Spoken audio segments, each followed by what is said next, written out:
Maswerteng hapon po mga ka-STL. Narito na po ang resulta ng STL Pangasinan para sa araw na to.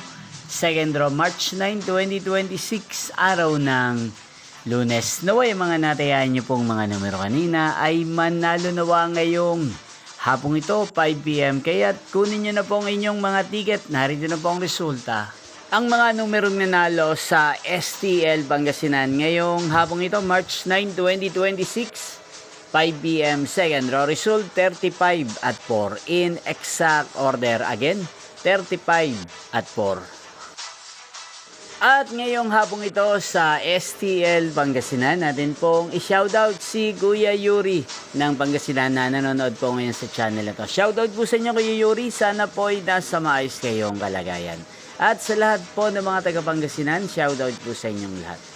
Inyo pong napanood ang resulta ng STL Pangasinan. Maraming salamat po sa patuloy nyo pong panonood at pagsuporta sa aking channel. Magkita-kita pong muli tayo mamayang 8:45 PM para sa third draw result ng STL Pangasinan. Thank you for watching.